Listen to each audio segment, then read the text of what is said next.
Shannon, people around the country are kind of noticing this shift in this offense at Miami. Talk a little bit about that from your perspective. I mean, you've been doing this for a while, but maybe this is a little bit of a higher sort of stage, maybe? I don't know. I mean, the thought of trying to win a game is kind of mind-boggling at times. You know, you attack to the end, right? And so I think that our kids have put in a lot of work. It's showing on the field. We got to put blinders on and just keep getting 1 week better, you know. Very proud of where they're at right now, but we all know how that can change too if you let distractions seep in. There's been a lot of talk about the running game, which had more success this past Thursday. What about Chris Johnson, who got his debut and scored a touchdown? What have you seen from him? Yeah, I mean, very dynamic player, right? Just young, trying to figure everything out. You know, for running backs, it's not just about running the ball. I think we understand that. I mean, protections are very complicated, especially when fronts change and all the rest. So getting a grasp on everything as a young running back is harder than people probably think. And so, but his skill set is obviously there. You can see that on that play, right? So where he's going to grow in the future, and we're excited about, you know, him learning everything and getting comfortable with playing football here. What can you say about Xavier Restrepo and his approach and his production? And it seems like he's a spark plug in general for the offense too. Yeah, I mean, very consistent from day one. You know, since spring ball, all through camp, you know, he's been the same guy every day. And his understanding in football IQ is very high. You know, his ability to get open underneath is obviously something that's very important in our offense.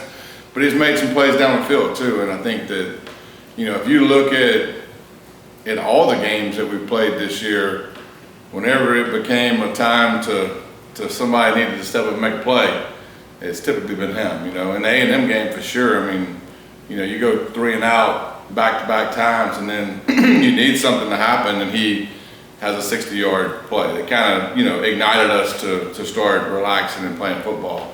And then he had one of the same games Saturday. I mean, he played a half football and what, caught 6'1" or something. I mean, yeah, very steady player.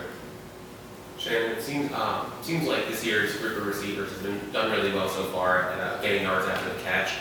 Is that something you guys worked on, you know, being more physical, or is that just kind of like opportunistic, you know, things? Yeah, I mean, we stress the point of getting up the field. You know, I mean, there's certain things that are in everybody's offense that's unique to that offense. I think something that's been unique to our offense, you know, from my lifetime has been, you know, there's certain drills we do and certain things that we stress of when the ball is coming to you and hits your hands. And a lot of people, you know, stress certain things, and we stress getting vertical, like getting up the field, drop step, get vertical. And it's all one movement, and it's all, it's stressed hard, ball security is stressed hard, but, you know, the yards after catch, I think the A&M game was like 240 something, and, but to me, they have to have a clear understanding of what to do with the ball when it hits your hands immediately.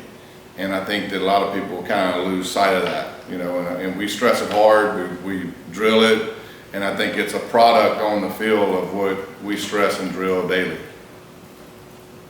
What do you like about what Emory did this time? Efficient, you know, the whole game was fairly efficient offensively. We had 9 drives, we scored 7 touchdowns. The two drives that didn't end in touchdowns, we fumbled, and then we had one that, you know, what was it, 3rd and 1, and then we took a false start and didn't get the 3rd down. But for the most part, what I wanted, I should say, very efficient. Emory came in there, I think it was 9 of 11, right? So yeah, I mean, put the ball in play, and he had a couple that I thought, you know, when he scrambled to the right and he kind of put the ball in jeopardy that one time, that was probably his negative play of the game. Other than that, he's very efficient, very accurate. Where is he in relation to true freshman quarterbacks that you've seen or worked with? It seems like he's a little further along at this stage. Yeah, he has a good skill set and a good grasp of the offense. You know, I mean, his timing of route, you know, his accuracy and timing is pretty good for a young guy. He and Riley Williams nearly connected on a big play. What Yeah. have you seen from Riley, who's been getting a good amount of playing time? Yeah, I mean, you're going to see that more and more with him. I mean, I think Riley's ability to run routes and get open is as good as a tight end as I've seen.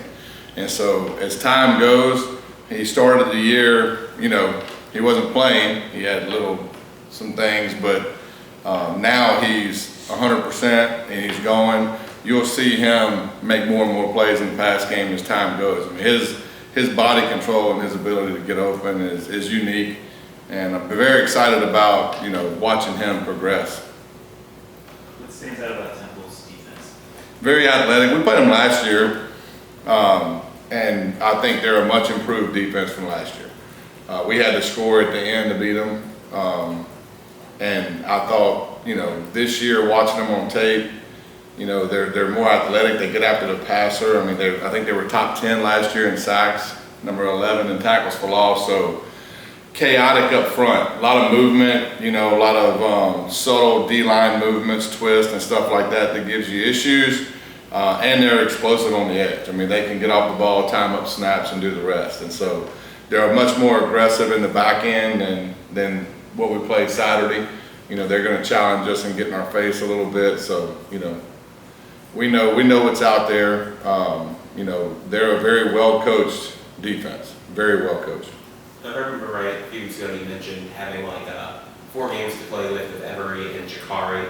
Obviously Jacurri hasn't gotten in yet. Mm-hmm. How do you anticipate, you know, utilizing him for those 4 games? Are you trying to like maybe use him in games that maybe with higher stakes against, you know, ACC opponents? Like how do you anticipate using him, I guess? I don't know yet. I mean, I'm playing that by ear. I'm delaying it as long as I can, to be honest with you. You know, I mean, you know, we're sitting here in situations that we prepare weekly, and both of them are prepared to play.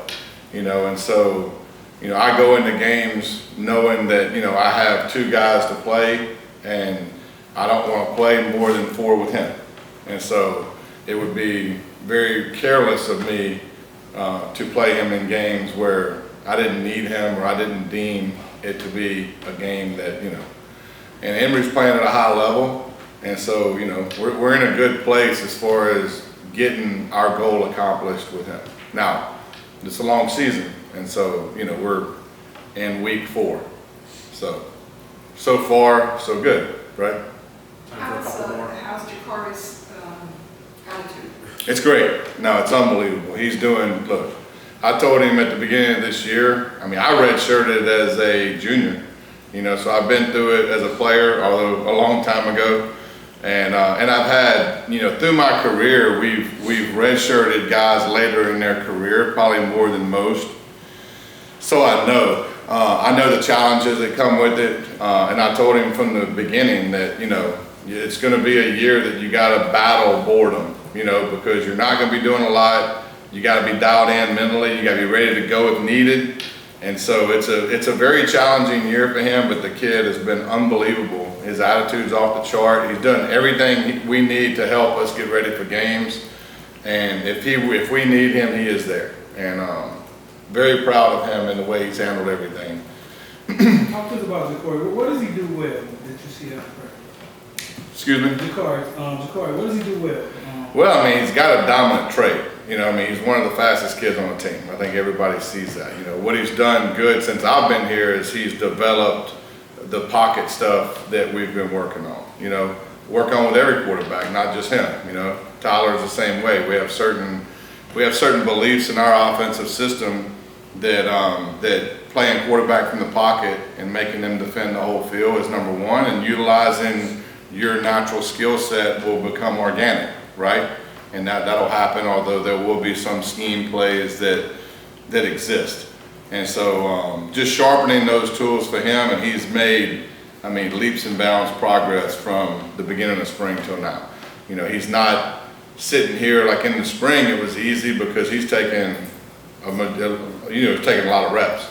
Now, you know, reps are divided because we got to get Tyler ready to start. You know, so he takes the majority of the reps, and then the backup reps are divided between him and Emory. So you're not taking the amount of reps that you took in the spring.